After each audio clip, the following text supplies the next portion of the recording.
Hi, my name is Gabby, and this is our presentation on the black sage, lemonade berry, and prime of Madeira experiment. The first question we ask is, why is this experiment important? Well, with changing climates, there's been an introduction of new environmental strains to plants, especially in the California region and Chaparral Desert area. There's been drought conditions which lead to low water and high heat that plants have essentially had to adapt to. Analysis of plant ecology and physiology is needed to best understand the distribution of these plants, and scientists can explain and examine plant physiology and morphology to better understand what plants will have the greatest chance of survival in certain environments. We chose 3 plants from the Tecolote Canyon.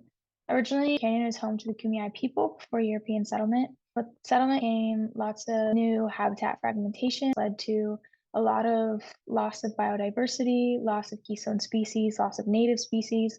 So a lot of this has affected the environment and ecosystem of the Tecolote Canyon. Along with human development, there is global warming that has had an impact on the canyon. Drought and high temperatures have affected plant growth and plant survival, and so these are important factors to look into. Importantly, the Tecolote Canyon is home to the sage and chaparral dominated shrubland, so these are the type of plants that we're going to be looking at today. So the first plant, black sage, belongs to the small shrub family, and it grows on the south-facing slopes of the Tecolote Canyon. It grows in full sun and is drought tolerant, so we consider this plant to be sun adapted. It's known for having small little purple flowers, and it has small thick leaves to avoid water loss. The second plant we're looking at is lemonade berry. Lemonade berry belongs to the shrub family. It grows on the north-facing slope of the Tecolote Canyon, and it grows best in partial sun to low moisture. They're known for having thick, dark green leaves with their rounder and oval shape, and they have a smooth texture. They're known for having bright orange lemon-tasting berries. We consider this plant to be shade adapted. So the prime of Madeira is the plant that we are asking whether or not is sun adapted or shade adapted. The prime of Madeira is a large herbaceous perennial subshrub originally from Madeira. Woody stems with slender gray spiky leaves, most known for its bright blue and purple flowers. It can grow to be large and low branching and often used in landscaping. And so this is also an important factor to look into as to how well these plants will grow in certain conditions. So the question is the Pride of Madeira a sun adapted or shade adapted plant? So by comparing the physiological traits of the black sage and lemonade berry to the Pride of Madeira, an assumption of the evolution of the Pride of Madeira can be made. So our 3 hypotheses are that the black sage is a sun adapted plant, the lemonade berry is a shade adapted plant, and that the Pride of Madeira has morphological leaf traits similar to the sun adapted plant, and therefore we hypothesize that the Pride of Madeira is a sun adapted plant. For materials and methods, black sage, lemonade berry, and pride of Madeira were analyzed through our experiments to see the adaptations and photosynthetic qualities of sun versus shade-adapted plants. All plants were grown in the Tecolote Canyon in San Diego, California for an unknown amount of time with an unknown amount of nutrients and water.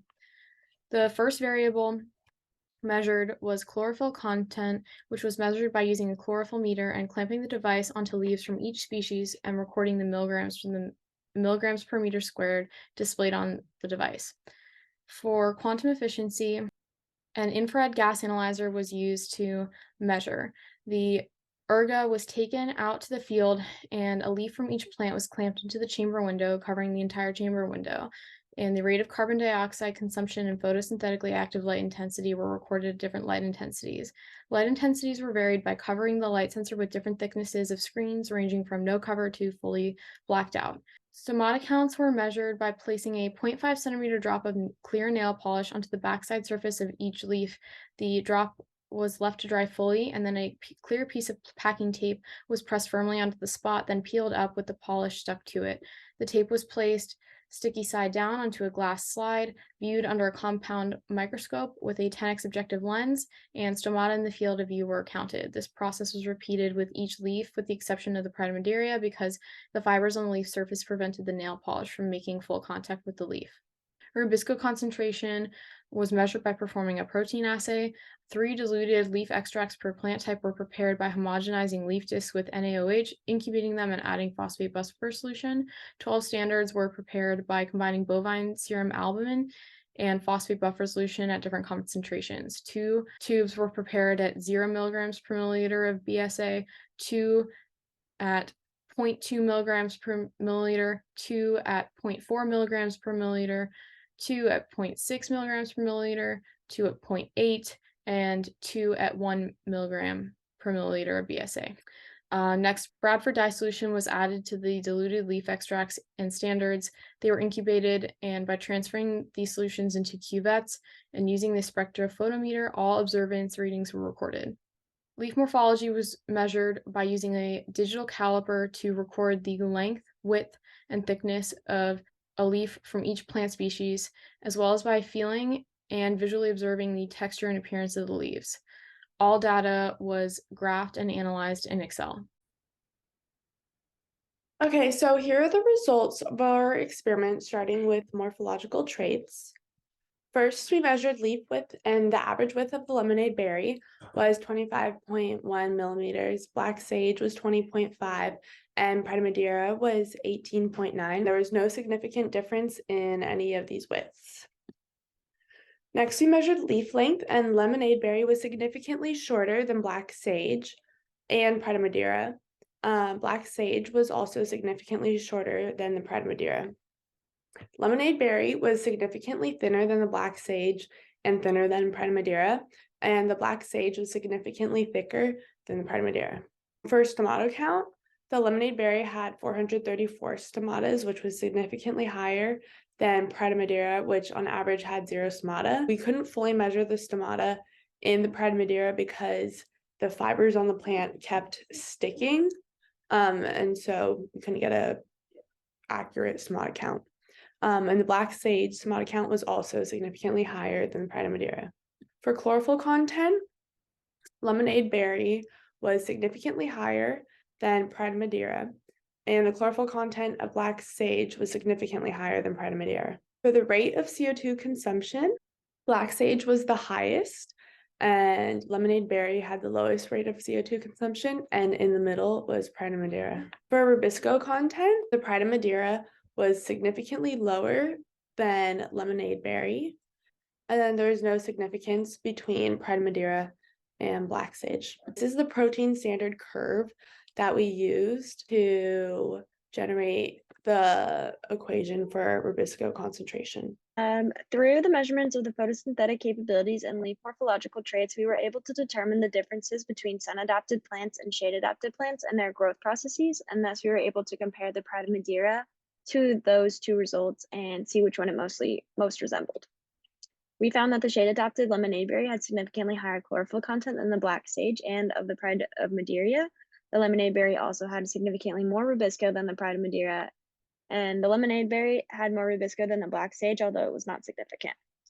Continually, the quantum efficiency of the lemonade berry was the lowest of all species. Since the lemonade berry is a shade-adapted plant and thus is in the less direct sunlight, it's going through less photorespiration, meaning it can make rubisco more efficiently because of all the CO2 absorbed will be used for photosynthesis.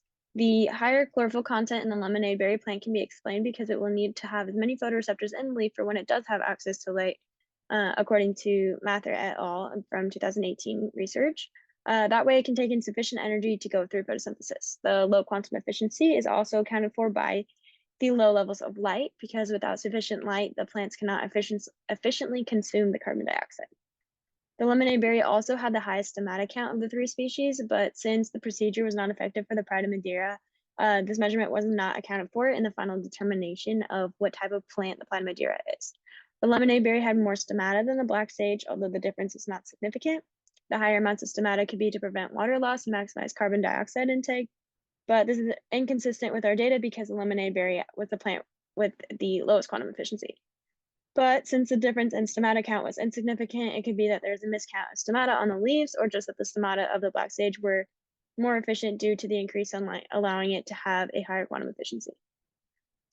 In comparison, the sun-adapted black sage had chlorophyll content significantly lower than the lemonade berry, a rubisco content lower than the lemonade berry, but not significantly, and the highest quantum efficiency of all 3 plant species.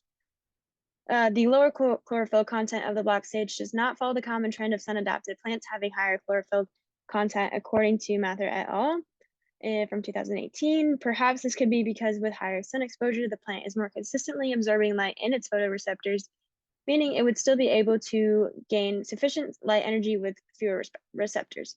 The lower rubisco content could be attributed to the fact that the black sage is in more sun than the lemonade berry, and this could cause it to undergo more photorespiration which causes the plant to waste more energy instead of producing rubisco. The Pride of Madeira had the lowest rubisco and chlorophyll content of the 3 species. The chlorophyll content was significantly lower than both the black sage and lemonade berry. The rubisco content was also significantly lower than the lemonade berry, but insignificantly lower than the black sage.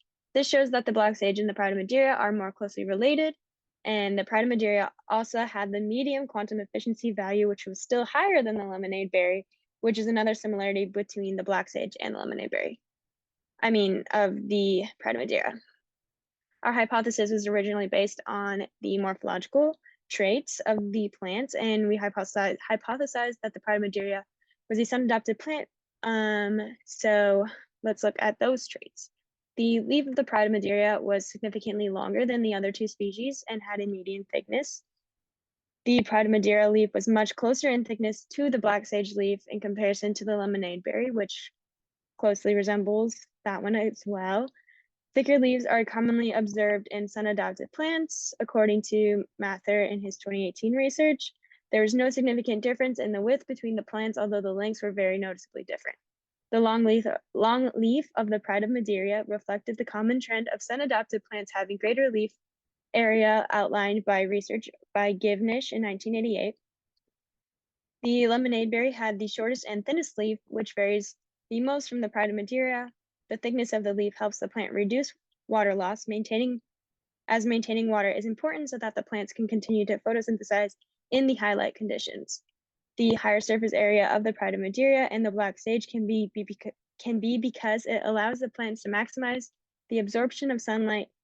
And the lemonade berry has a smaller surface area, but its leaf shape is broader than the others, which still allows it to maximize light energy. In conclusion, we were able to accept all 3 hypotheses that were originally made based off of our assumptions. Hypothesis 1, we were able to accept that the black sage is a sun-adapted plant. Our results align with previous studies of examined sun-adapted plants. Similarly, in hypothesis 2, we accepted that the lemonade berry was a shade-adapted plant, which also align with previous studies of shade-adapted plants. Our third hypothesis, we were able to accept as well that the Pride of Madeira was a sun-adapted plant due to its relative similarities to the black sage. The experiment showed that the Pride of Madeira had similar results of leaf width, thickness, chlorophyll, and rubisco content, and all of these align with previous knowledge of sun-adapted plants. In the future, scientists can use data like this to examine and replenish natural habitats that have been degraded. By understanding the distribution of plants on the biological level, species survival will be much higher, and inevitably, habitat restoration will be much more successful. These are our references, and thank you for watching.